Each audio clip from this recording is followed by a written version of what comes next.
put together here at the RGI. Come in, it's all right. Everyone's on this side, aren't they? Really excited about today's report out. First up, we've got the adult cardiac value stream, RPIW3, on theatre cancellations. So, without any further ado, can I ask the team who's presenting to come out, introduce yourselves, and let's hear about the great work you're doing.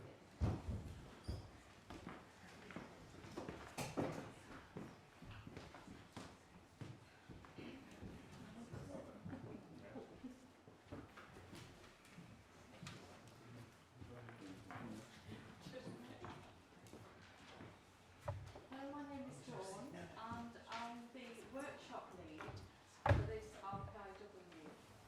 The RPIW that we've done this week was about cardiac theatre cancellations, adult cardiac theatre cancellations. We know that our colleagues have done a lot of work on ICU, beds and theatre cancellations for that reason. We wanted to unearth the other reasons that theatres' patients are cancelled. And we came up with a variety of reasons. What we established was that people don't trust the data, and we didn't know why.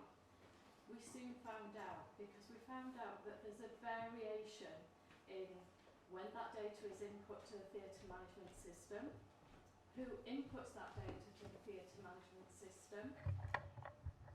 We found out that sometimes that information is changed at the behest of another person. So we really wanted to tackle this so that we were able to establish the real reason that theatres cancelled. Hello, my name's Matthew Watkins. I'm the team leader for this rapid process improvement week. With Pete, the process owner, and Chris, the sponsor, we agreed a set of targets that we said we would focus on for the week to look at trying to support improvements for patients and for staff colleagues working in the Gemba. In the weeks leading up to the Rapid Process Improvement Week, myself and a number of other colleagues from the KPO visited on a number of occasions to use the method to take detailed time observations, to observe what was going on, to look at the flow of patients and colleagues and information in that Gemba. We produced a set of resources to support the Rapid Process Improvement Week. For example, we got a good sense of cycle time and weights and a good sense of demand that's operating in that area. Starting with Neville, the team are now going to describe what we discovered in the week. Hello, my name is Neville Croft. I'm the business manager of cardiac surgery, and I'm going to discuss our current state. So this shows us the process that we currently go through for cancelling patients in theatre. The recording of a theatre cancellation does have a very long lead time. The time between receiving the confirmation of the cancellation and informing the patient is actually managed quite well and is actually done quite quickly. However, recording that then onto TMS can take up to 24 hours. This comes from a lack of understanding of the importance of that information. The information is sometimes inaccurate and it's not always complete. More often than not, there's only one reason being recorded for cancellation, when quite often it's multifactorial. The intention was to reduce the time and improve the accuracy. At a time when cardiac surgery is working hard to reduce the number of cancellations, this data is key to identify not only the root cause of the cancellation, but also inform the decision-making process of where the focus in reducing the cancellations and benefiting our patients. I'll hand you over to Betsy. Hi, I'm Betsy, one of the cardiac surgeons involved in this week. So basically what we did is we had multiple ideas from various sources, and we started approaching the TMS codes. The TMS codes I didn't realise, but there were a vast number. We rationalised them down from 64 to what we thought were a core number that would be valid for our patient group, and we're down to 17. The aim of this was to simplify the process for the people involved in recording the data. So in addition to that, though, we've enabled patient data cancellation to incorporate 3 codes to detail really why the patients were cancelled, because it's not one factor often, it's multiple, and a narrative to describe this as well. The aim of this, it sounds quite laborious, but basically to bottom out why patients are being cancelled, so that we can act on that if there's a pattern emerging. The timing of this we recognised was something that we needed to improve on, and we felt that the personnel involved in the decision process we needed to improve on as well. So we decided to implement a standard process description whereby the timing of the decision was made at the end of the theatre day at debrief, with the surgeon, anaesthetist, perfusionist and theatre staff all there present, so that we could basically sign it off at that point and instruct the nurse, the practitioner in charge to record that on the TMS at that point. We contacted the TMS support staff to provide the staff in theatre with an education guide to empower the people in theatre to be able to do this. And we printed a list of the cancellation, these rationalised cancellation reasons to be available in each theatre. We also asked the staff to employ the sort of questioning why, so that we really did get the true reasons for cancellations to be recorded. The aim of all this really was to get to our future state, whereby we would be cutting out the time that it takes from a reason to be defined and importing that data onto TMS, thereby improving the standard of data, the acknowledgement that this data was more true, and that we could do something about it in due course. Pete. Thank you. Hi everyone, I'm Pete. I'm team leader for Cardiac Theatres, and I'm the process owner for this RPIW. I'm going to take us back to the shop floor and work through some of our standard work processes that we've identified. So from all the comments that we got from the pre-data, there was lots of ideas, suggestions and things from theatre staff of how we could improve things. So at the end of day 2, our sponsor Chris gave us the extra challenge of identifying how we were going to improve experiences for staff as well as our patients. So anyone that manages a team looks after patients as well as having to look after staff will know that getting a harmony between those two is really, really hard. So we had some tough choices. So we got it down to 2. The first one was the premature cancellation of the second case. Prior to this week, we have the ICU would give us a decision at 11:30 on whether we had a second intensive care bed, which we obviously need for all our cases. That was what we stuck to. With the introduction of the Hobbs beds, patients were able to go back out of ICU sooner, often straight after ward round, and also with the surgeons that we've got at the moment, a decision a little bit later on could also get us a second case done. So in conjunction with the ICU staff, they go to a doctor meeting at 1 o'clock. Then they give their definite what they have and what they haven't got for the day. So we decided that we'd use that as our decision for our second bed, and then that would give us the time to do a second case as well. The ICU people predicted that'd give us 1 less cancellation a week just by moving the time from 7:30 to 1, which is obviously good. We then moved on to what was griping the theatre staff, and that was sending for a second case too late. We didn't have a cut-off time, and there was often pressure put on staff to start a second case, which would end up staying late, which was obviously annoying to a lot of people. Also meant that the coordinator was having really uncomfortable conversations on a daily basis with surgeons who wanted to do a case, but then obviously the theatre staff didn't because they wanted to finish on time. So we reckoned that if we had a night skin time of 3 o'clock, there'd still be a good chance that on the majority we'd get our cases finished by 6. So working back from there, we said that we need a patient in the anaesthetic room by 2 o'clock.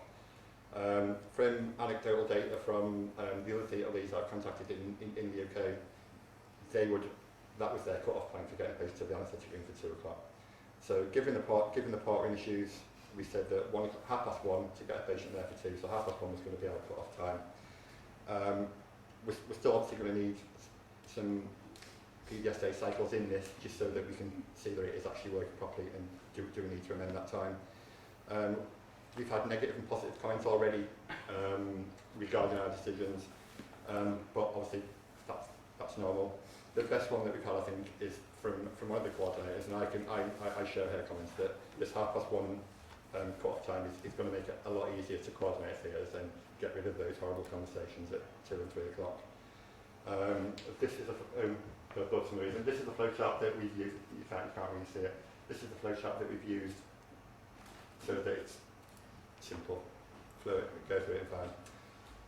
Andy, over to you. Thank you. My name's Andy, I'm the Chief Perfusionist, and I'm going to talk a bit about waste reduction. So we've gathered quite a lot of ideas during the week, but also previously.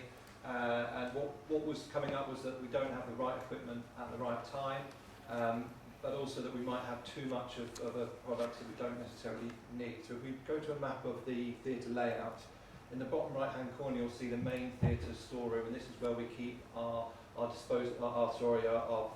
surgical trays with all the instruments on. And cardiac surgery is performed in the top left-hand corners, theatre 8, 9 and 10, and it's over 100 steps from the storeroom to those theatres. That has led to overstocking of those prep rooms and the areas around that. Now there's a real opportunity because that storeroom is destined to become a hybrid lab, which is quite exciting.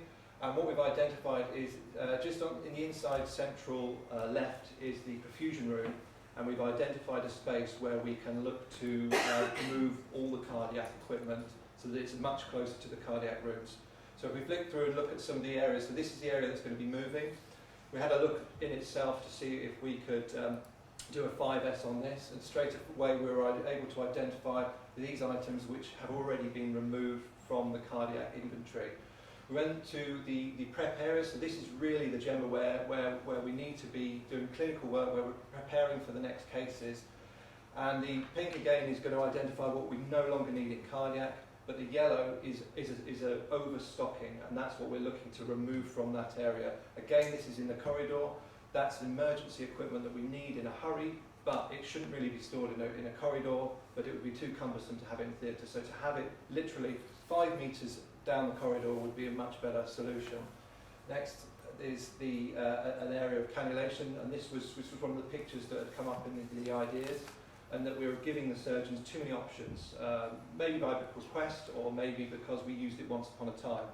So we did a 5S on this area, and we were able to remove almost half of the range. The benefit of that is that we're not going to create all that space, but we will be able to increase stock levels of the high-use items. Thank you. My name is Mike Cross. I'm one of the cardiac anaesthetists. I spent my time in 2 areas really I want to talk to you about. Theatre 10, I noticed that I was unable to start a second case and a delay perhaps of an hour because they needed to set up a trolley in the theatre because the prep room, the room that's normally used for setting up a trolley for theatre, had gradually become overtaken with boxes, clutter, nothing that was enabling that room to be used to set up a second case.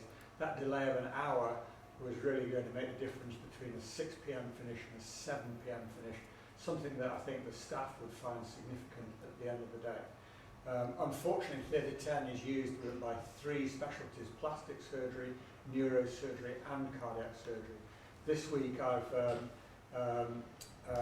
managed to gain agreement from all 3 specialties that we can remove the vast majority of equipment from this room and relocate it to other places, given that some of the equipment we use very, very rarely.